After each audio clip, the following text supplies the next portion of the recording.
কবিতা কিংবা গান, নৃত্য আর অঙ্কন ভরিয়ে দেবে মন প্রাণ। আড্ডা জাংশন, আড্ডা জাংশন, আড্ডা জাংশন। মুক্তি, হরি মুক্তি কোথায় পাবি? মুক্তি কোথায় আছে? আপনি প্রভু সৃষ্টি বাঁধন পড়ে বাধা সবার কাছে। রাখরে ধ্যান, থাকরে ফুলের ডালি, ছিড়ুক বস্ত্র, লাগুক ধুলাবালি। কর্মযোগে তার সাথে এক হয়ে ঘর্ম পড়ুক ঝরে। নমস্কার দর্শক বন্ধুরা, আপনারা দেখছেন ড্রিমস এন্টারটেনমেন্ট নিবেদিত শামসের মল্লিক পরিচালিত মনোগ্রাহী এক প্রভাতী অনুষ্ঠান আড্ডা জংশন। আর সঞ্চালনায় রয়েছি আমি আপনাদের বন্ধু তানিয়া। আর আজকে সকালে আমি পেয়ে গেছি যে শিল্পী বন্ধুকে, তাহলে সরাসরি শিল্পী বন্ধুর নাম জেনে নিই।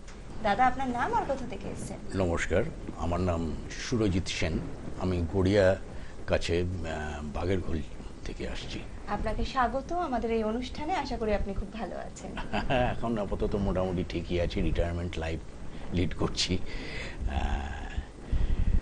ঠিকই আছে। আমরা তো আপনার থেকে আজকে আমরা আবৃত্তি শুনবো, সেই অপেক্ষায় রয়েছি আমি এবং আমার দর্শক বন্ধুরা। ঠিক আছে। কি শুনছি প্রথমে আমি ওই ধরুন কদিন আগেই তো 25শে বৈশাখ গেল, আমাদের প্রাণের কবি বিশ্বকবি রবীন্দ্রনাথ ঠাকুর, তাকে স্মরণ রেখে আমি শুরু করছি। খুবই পরিচিত একটা কবিতা, কবিগুরু রবীন্দ্রনাথ ঠাকুরের প্রশ্ন। ভগবান, তুমি যুগে যুগে দূত পাঠায়েছ বারে বারে দয়াহীন এ সংসারে। তারা বলে গেল ক্ষমা করো সবে, বলে গেল ভালোবাসো, অন্তর হতে বিদেশ বিষ নাশো। বরণীয় তারা, স্মরণীয় তারা, তবুও বাহির দ্বারে আজি দুর্দিনে ফিরানু তাদের ব্যর্থ নমস্কারে। আমি যে দেখেছি গোপন হিংসা কপট রাত্রি ছায়ে এনেছে নিঃসহায়ে। আমি যে দেখেছি প্রতিকারহীন শক্তের অপরাধে বিচারের বাণী নীরবে নিভৃতে কাঁদে। আমি যে দেখিনু তরুণ বালক উন্মাদ হয়ে ছুটে কি যন্ত্রণায় মরেছে পাথরে নিষ্ফল মাথা খুঁটে। কণ্ঠ আমার রুদ্ধ আজিকে বাঁশি সঙ্গীত হারা, অমাবস্যার কারা লুপ্ত করেছে আমার ভুবন দুঃস্বপনের তলে। তাই তো তোমায় সুধাই অশ্রু জলে, যাহারা তোমার বিষাইছে বায়ু, নিভায়েছে তব আলো। তুমি কি তাদের ক্ষমা করিয়াছ? তুমি কি বেসেছ ভালো? অপূর্ব, অসাধারণ। আমাদের প্রাণের কবি, মনের কবি রবি ঠাকুরের কিছুদিন আগেই জন্মজয়ন্তী গেল, আর সেই কবিগুরুর আবৃত্তি আমরা শুনে নিলাম, ভীষণ ভালো লাগলো। দাদা, কতদিন ধরে এই কবিতার প্রতি ভালোবাসা? ধরুন কবিতার প্রতি আমি প্রথম, যখন আমি আমার জীবনের যে প্রথম কবিতাটা আমি বলেছিলাম, আমার তখন ক্লাস 2-3-তে পড়ি হয়তো। বাবা শিখিয়েছিলেন, ওইখানে বাবা জায়গায় চাকরি করতেন, সেখানে একটি কম্পিটিশান হয়েছিল একটা পাশে মুরারই বলে ওইখানে পোস্টিং ছিলেন তার কাছে। কিন্তু প্রথম কবিতাতে আমি আর্ধেক বলার পরে ভুলে গিয়েছিলাম। বাবা সে কান্নাকাটি করে বাবা নামিয়ে দিয়েছিল। তারপর থেকে যাই হোক, তারপর থেকে ওই যে শুরু হলো আরেকটা কম্পিটিশান আমার জীবনে। প্রথম যে কবিতাটা বাবা শিখিয়েছিলেন, এই যে এই প্রশ্ন কবিতাটা আমার জীবনে প্রথম। তখন তো আর পুরস্কার হিসেবে কি দিত? মেডেল দিত এবং বই দিত বড় জোর। সে একটা জীবনের প্রথম ফার্স্ট প্রাইজ মেডেল। কিন্তু দুঃখের বিষয়, সে মেডেলটা আজকে আমি হারিয়ে ফেলেছি। আমি অ্যাকচুয়ালি যখন আমি শিফট করি তখন আর ওই মেডেলটা আমি খুঁজে পাই না। এটা আমার বড় আক্ষেপের একটা বিষয়। তারপর থেকে চলছে চলছে চলছে বিভিন্ন ইয়েতে। আমি তারপরে বাবা আমাদের অ্যাকচুয়ালি দাদু বাড়ি করেছেন ভবানীপুরে, কলকাতার ভবানীপুর যদুবাজারের ওইখানে। সে বাড়িটা একটা সময় ছিল, এখন নেই সেই বাড়ি। আমাদের বাবা ইয়ে করতে গিয়ে চাকরির বীরভূমেই কাটিয়ে দিলেন। আমারও বীরভূমেই মানুষ আমি। নিয়ে রামপুরহাটে সেটেল হলেন। রামপুরহাটে আমি একটা সাংস্কৃতিক পরিমণ্ডল পেয়ে গিয়েছিলাম। সেখানে আবৃত্তি চর্চা তখন তো এত টিভি ফিভি এত টিয়ে ছিল না, এত সোশ্যাল মিডিয়া কিছু ছিল না তখন। ওই কম্পিটিশন বা টুকটাক প্রোগ্রাম যেগুলো হতো, আর আবৃত্তি হতো কি টুকটাক গানের প্রোগ্রামের সঙ্গে একটা করে আবৃত্তির প্রোগ্রাম থাকতো, এরকম অনেক কম ছিল। এইবার কি হলো, সেইখানে দাঁড়িয়ে আমরা একটা ওই আবৃত্তি কম্পিটিশন এমনি করতে করতে করতে করতে করতে করতে করতে করতে আমরা প্রথম একটা গ্রুপ তৈরি করলাম, যে না আমরা একটা রিস্ক নিলাম যে শুধুমাত্র আবৃত্তির প্রোগ্রাম। সবাই বলে এই কি চলবে না, আমরা চলবে না জেনে নিলাম, দরকার পড়লে আমাদের নিজেদের যাবে। আমরা পুশ করতে লাগলাম টিকিট, যে আপনারা যাবেন, যদি যারা আপনারা দেখুন পছন্দ হলে তবে টাকা। আমরা গৌরী ঘোষ, পার্থ ঘোষকে নিয়ে গেছিলাম এবং আমাদের নিজেদের কিছু প্রোগ্রাম ছিল লোকাল ইয়েতে। বললে বিশ্বাস করবেন না, অদ্ভুত, আমরাও আশা করিনি। শীতকালে খোলা আকাশের নিচে প্যাকড আপ। ওই যে শুরু হলো রামপুরহাটে, তারপর থেকে শুধুমাত্র আবৃত্তি প্রোগ্রাম রামপুরহাটে এখন কিন্তু। এইবার কিন্তু তারপরে আমার আবৃত্তির চর্চাটা একটু ভাটা পড়ে গেল, একদম পুরোপুরি বন্ধ হয়ে গেল চাকরির জন্য। এমন একটা চাকরিতে উঠলাম ব্যাংকে, যে ওই 7:30 8টার সময় বেরিয়ে গিয়ে তারপর রাত্রি 8টা 9টা 10টার সময় ফিরে এসে আর রোববার দিনটা একমাত্র আমার সময় ছিল, সেটা আর কিছু না, সে একদম পুরোপুরি বন্ধ হয়ে গেল। 39-40 বছর টোটালি। এই গত 1.5 বছর থেকে আবার আমি রিটায়ারমেন্টের পরে আবার এখন সময়টা সম্পূর্ণ এই ভালোবাসার সাথে। এতদিন কর্মজীবনে ব্যস্ততা নানা রকমের কাটিয়ে এই নাটক বলুন, আবৃত্তি বলুন, এইখানে আসার পরে আমি একটা পরিমণ্ডল পেয়ে গেলাম আমাদের কমপ্লেক্সে, প্রুডেন্ট প্রাণা বলে একটা কমপ্লেক্স আছে, সেখানে আমি পরিমণ্ডল পেয়ে গিয়ে ওইখানে আবার এই শুরু করেছি। ভীষণ ভালো। গল্প তো আরো করব, পরবর্তী কি শুনছি? পরবর্তী আমি আসছি, পরপর আসি। রবীন্দ্রনাথ ঠাকুর হলো, এবার কাজী নজরুল ইসলামের অভিশাপ। বাহ, অসাধারণ কবিতাটি।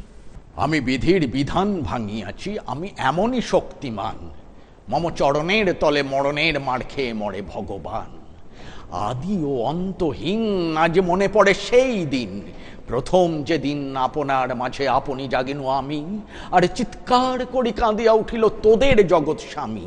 ভয়ে কালো হয়ে গেল আলো মুক্তার, ফরিয়াদ করি গুমড়ে উঠিল মহাহাকার। ছিন্ন কণ্ঠে আর্তকণ্ঠে তোমাদের ওই ভীরু বিধাতার আর্তনাদের মহাকার, যে বাঁচাও আমারে বাঁচাও, হেমোর মহান বিপুল আমি, হেমোর সৃষ্টি অভিশাপ মোর, আজি হতে প্রভু তুমি হও মম স্বামী। শুনি খল খল খল অট্ট হাসিনু, আজিও সে হাসি বাজে ওই অগ্নুদ্গার উল্লাসে, আর নিদাঘ দগ্ধ বিনা মেঘের ওই শুষ্ক বজ্র মাঝে। স্রষ্টার বুকে আমি সেই দিন প্রথম জাগানো ভীতি, সেই দিন হতে বাজিছে নিখিলে ব্যথা ক্রন্দন গীতি। জপটি ধরিয়া বিধাতারে আজও পিষে মারি পলে পলে, এই কাল সাপ আমি, লোকে ভুল করে মোড়ে অভিশাপ বলে। বাহ, দুই কবি, রবীন্দ্র নজরুল, যাকে ছাড়া বাঙালি ভাবতেই পারে না। ভীষণ ভালো লাগলো। বাড়িতে কে কে আছে দাদা? বাড়িতে আমার স্ত্রী মৌসুমী সেন, যার কথা বলেছিলাম, আর 2 ছেলে। বাহ, তাহলে এখন অবসর সময় বলতে গেলে আবৃত্তি চর্চার মাধ্যমে কাটছে। আর আবৃত্তি যতটুকু সময় পাচ্ছি করছি, আবৃত্তি করছি। তারপর ধরুন পুজো, আমাদের কমপ্লেক্সে পুজো টুজো হয়, তখন নাটক ফাটক যদি হয় তো নাটকে অংশগ্রহণ করি। বাহ, পরের কবিতা কি শুনছি? পরের কবিতা ধরুন আমরা পরে আসি, সুকান্ত ভট্টাচার্য। আগ্নেয়গিরি। কখনো হঠাৎ মনে হয় আমি এক আগ্নেয় পাহাড়, শান্তির ছায়া নিবিড় গুহায় নিদ্রিত সিংহের মতো চোখে আমার বহুদিনের তন্দ্রা। এক বিস্ফোরণ থেকে আর এক বিস্ফোরণের মাঝখানে আমাকে তোমরা বিদ্রূপে বিদ্ধ করেছ বারংবার। আমি পাথর, আমি তা সহ্য করেছি। মুখে আমার মৃদু হাসি, বুকে আমার পুঞ্জীভূত ফুটন্ত লাভা।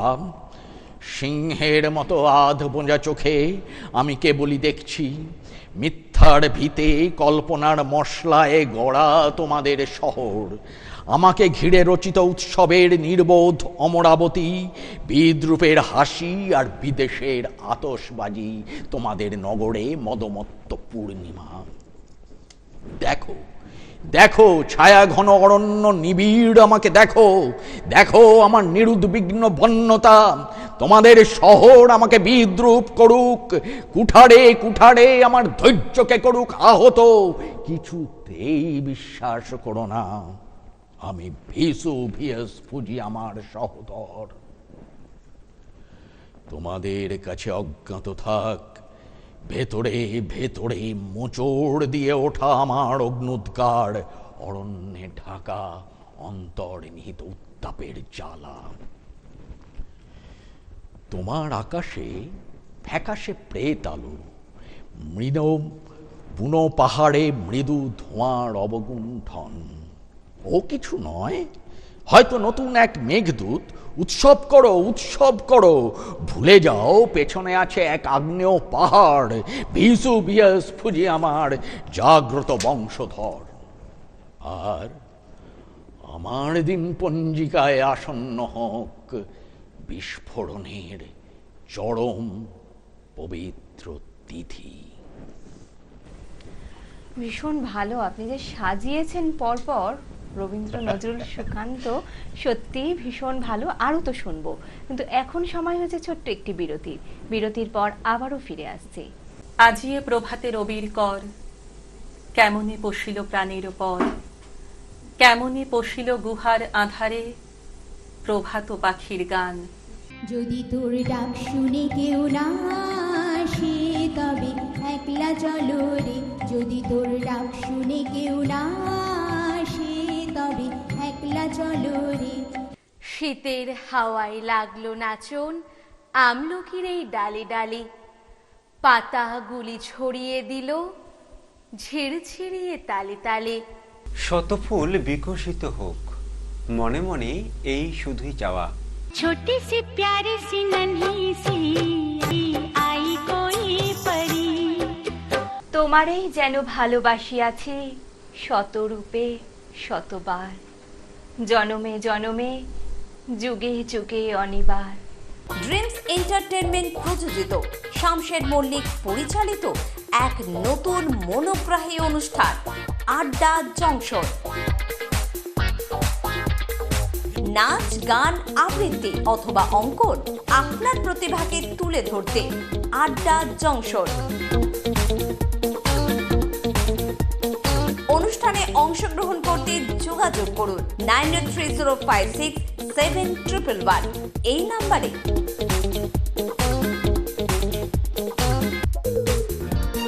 আড্ডা জংশন প্রতিদিন সকাল 9টায় চ্যানেল ভিশনে।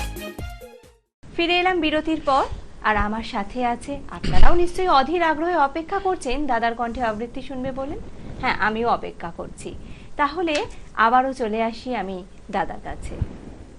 এখনকার দিনের একজন কবি, মানে উনি খুব বেশি আমার ছোটবেলার বন্ধু, রামপুরহাটেরই বীরভূমে প্রখ্যাত কবি মল্লিনাথ মুখোপাধ্যায়ের আচ্ছা, একটা কবিতা। এই ছেলেটা ছোটবেলা থেকে একটা লেখার ইয়ে রয়েছে। আমরা যখন ক্লাস 10-11-এ পড়ি কি ফার্স্ট ইয়ারে পড়ি, তখন থেকে ও একটা অনুভূমি নামে বীরভূমে লিটল ম্যাগাজিন প্রকাশ করে। আর তাছাড়া এমনি দু তিনটে ওর নিজের কবিতার বইও প্রকাশ করেছে। এইটা একটা কবিতা ওর আমার খুব ভালো লেগেছিল। আমি বলি, তুই আমাকে ওইটা পাঠা। তা করছি। একবার ফিরে তাকাও, মল্লিনাথ মুখোপাধ্যায়। তুমি একবার ফিরে তাকাও, আমি সমস্ত রাগ নিমেষে জলাঞ্জলি দেব। ফিরে তাকানোর মুহূর্তগুলির মধ্যে আমার না পাওয়ার বেদনাগুলি ম্লান হয়ে যাবে। নীল আকাশের নিচে সে স্বতঃস্ফূর্ত অঙ্গীকার ভুলতে পারিনি। ভোলা কি যায় আদৌ? তবু দেখো, না মানার সেই অহেতুক কারণগুলি অসহায়তাকে ক্রমান্বয়ে প্রশ্রয় দিয়ে চলেছে। তুমি তো দেখেছ আমাদের গোপন তত্ত্বসূচি অনুপানে অবহেলে কেমন ম্লান হয়ে যায়। নিরুপায় আমি, তবু সবরীর প্রতীক্ষায় কাল গুনে যাব। ফেরা না ফেরা তোমার রুচি। আমাদের তীব্র অভিমান অসহিষ্ণুতা রুখতে তাই অন্তত একবার তোমাকে ফিরে আসতেই হবে। বাহ, এক বন্ধু লিখেছেন আর এক বন্ধু কণ্ঠ দিলেন, কি দারুণ কম্বিনেশন, তাই না? কিন্তু খুব ভালো আবৃত্তি আচ্ছা, করে, কিন্তু এখন গলার কিছু সমস্যার জন্য আবৃত্তিটা বন্ধ করে রেখেছে। আপনি করবেন আবৃত্তি? বন্ধু লিখে দেবে, আপনি করবেন, সেটাই আমরা শুনবো। পরের কবিতা কি শুনছি? আমরা করছি, আমি এখন আবৃত্তি পাঠ করছি, কবিতা পাঠ, ফ্যান, প্রেমেন্দ্র মিত্রের।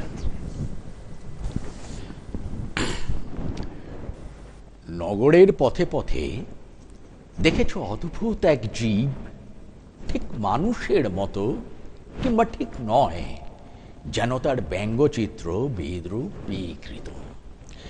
তবু তারা নড়ে চড়ে কথা বলে আর জঞ্জালের মতো জমে রাস্তায় রাস্তায়, উচ্ছিষ্টে রাস্তা খুঁড়ে বসে বসে ধোঁকে আর ফ্যান চায়। রক্ত নয়, মাংস নয়, নয় কোনো পাথরের মতো ঠান্ডা সবুজ কলিজা, মানুষের সৎ ভাই চায় শুধু ফ্যান। তবু যেন সভ্যতার ভাঙে না কো ধ্যান। একদিন এরা বুঝি চষেছিল মাটি, তারপর ভুলে গেছে পরিপাটি, কত ধানে কত হয় চাল, ভুলে গেছে লাঙলের হাল কাঁধে তুলে নেওয়া যায়। কোনোদিন নিয়েছিল কেউ? জানে না কো আছে এক সমুদ্রের ঢেউ পাহাড় টলানো। অন্ন ছেঁকে তুলে নিয়ে ক্ষুধা শীর্ণ মুখে যেই তুলে দিই ফ্যান, মনে হয় সাথিয়ে কি পৈশাচিক নিষ্ঠুর কল্যাণ। তার চেয়ে রাখি যদি ফেলে পচে পচে আপন বিকারে, এই অন্ন হবে নাকি মৃত্যু লোভাতুরা, অগ্নি জ্বালাময় তীব্র সুরা। রাজপথে কচি কচি এই সব শিশুর কঙ্কাল, মাতৃস্তন্যহীন দধিচির হাড় ছিল, এর চেয়ে আরো কি কঠিন। ভীষণ ভালো, আরো শুনতে ইচ্ছে করছে। গল্পে গেলে তো অনেক গল্প, কিন্তু শোনা হবে না। তাহলে পরের কি শুনছি? পরে একটা কবিতা পাঠ করছি, সলিল চৌধুরীর একগুচ্ছ চাবি, বিখ্যাত কবি। দারুণ কবিতা, দারুণ কবি, ভীষণ প্রিয়। বিখ্যাত কবিতা। এই একগুচ্ছ চাবি বোধহয় একটা ওনার সংকলনও আছে। সংকলন আছে। কবিতা পাঠ করছি, একগুচ্ছ চাবি, সলিল চৌধুরী।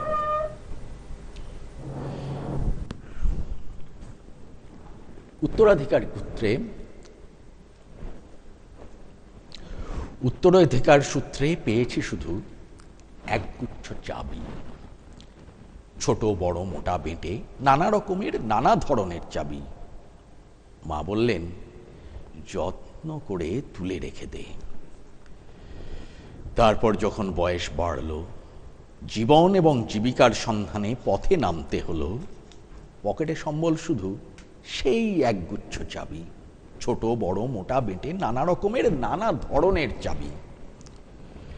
কিন্তু যেখানেই যাই সামনে দেখি প্রকাণ্ড এক দরজা, আর তাতে ঝুলছে প্রকাণ্ড এক তালা। পকেট থেকে চাবির গুচ্ছ বের করি, এ চাবি সে চাবি ঘোরাই ফেরাই, লাগে না, খোলে না। শ্রান্ত হয়ে ঘরে ফিরি। মা দেখেন আর হাসেন, বলেন, ওরে তোর বাবার হাতে ওই চাবি দিয়ে ওই দরজাগুলো খোলেনি, শুনেছি নাকি তাঁর বাবার হাতে খুলতো। আসল কথা কি জানিস, ওই সব চাবিগুলো হলো সততার, সত্যের, যুক্তির, নিষ্ঠার। আজকাল ওই চাবি দিয়ে এসব দরজা খোলে না। তবু তুই ফেলে দিস না, যত্ন করে তুলে রেখে দিস। তুইও যখন চলে যাবি তোর সন্তানের হাতে দিয়ে যাস ওই সব চাবির গুচ্ছ। হয়তো তাদের হাতে, হয়তো কেন, নিশ্চয়ই তাদের হাতে একদিন ওই সব সততার, সত্যের, যুক্তির, নিষ্ঠার চাবি দিয়ে জীবনের বন্ধ দরজাগুলো খুলে যাবে, খুলে যাবেই।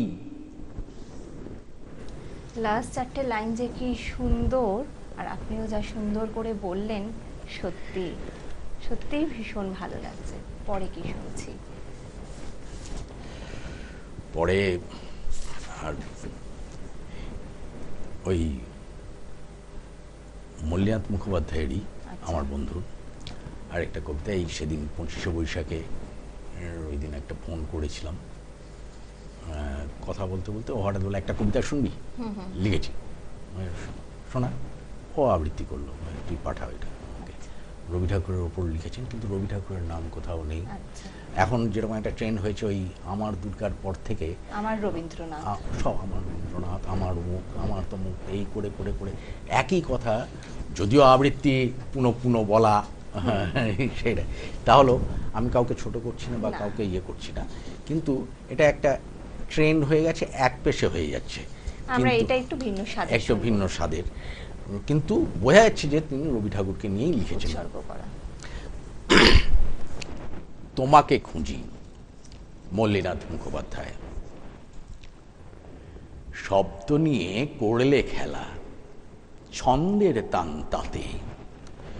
তোমার কবিতা ছুটিয়ে বেড়ায় প্রত্যুষে দিবারাতে। মনে বেজে ওঠে গভীর তান, পুলকে হৃদয়ে দোলায়, নিমেষে গলায় অমর যে গান, শোক অনুযোগ ভোলায়। তোমার ছবির প্রতিটি রেখা বাংময় হয় রোজ, নিটোল গল্পে তোমাকেই দেখা, অবিরত চলে খোঁজ। শুধু আজকে নয়, তোমাকে খুঁজি শ্রম ভাবনার প্রতিক্ষণে। থাকো জাগরুক মননের কবি, শোষিতের মনে চিন্তনে। অসাধারণ লিখেছেন আপনার যে বন্ধু, তাকেও আমার প্রণাম। অসাধারণ লেখনী, আর আপনার কণ্ঠ তো সত্যি বারবার হৃদয় স্পর্শ করছে, ভীষণ ভালো। বাড়িতে সকলে আপনার এই আবৃত্তি শুনে কি বলছেন তারা? বাড়িতে তো শুনে শুনে অভ্যস্ত, বাড়িতে তো ঠিক আছে, বাড়িতে তো সবাই পছন্দের ইয়ে করে। আপনার এখানে এসে কিরকম লাগলো? ও, আমি একটা প্ল্যাটফর্ম চাইছিলাম, সত্যি কথা বলতে কি, আমি কলকাতায় এসে একটা প্ল্যাটফর্ম চাইছিলাম, এতদিন বাদে আমি কোথায় কি করবো, একটা প্ল্যাটফর্ম আমি পেলাম, এটাই আমার বিশাল পাওনা। আপনাকে পেয়েও আমাদেরও ভীষণ ভালো লাগছে। কিছু সম্মাননা আপনার জন্য চ্যানেল ভিশনের তরফ থেকে, এই সার্টিফিকেটটা, বালুকাবেলা টুরিস্ট ক্যাম্পের তরফ থেকে গিফট ভাউচার। অসাধারণ কণ্ঠ আপনার, কণ্ঠকে সম্মান জানাতে এই মেডেল, আর আজকের দিনটিকে আরো স্মরণীয় করে রাখার জন্য এই স্মারকটি, এবং আপনার জন্য রইল এই ছোট্ট একটি উপহার। ভালো থাকবেন, এভাবে আবৃত্তির সাথে থাকবেন, পাশে থাকবেন। অসংখ্য ধন্যবাদ। আমরা দাদার কণ্ঠে অসাধারণ আবৃত্তি শুনে নিচ্ছিলাম, আরও শুনতে ইচ্ছে করছে, কিন্তু সময়ের বাঁধনে আমরা তো সকলেই বাধিত। তাই আজকের মতো অনুষ্ঠানের ইতি এখানেই টানতে হয়। আগামীকাল দেখা হবে অন্য কোনো শিল্পী বন্ধুকে নিয়ে। ভালো থাকবেন, সুস্থ থাকবেন। নমস্কার।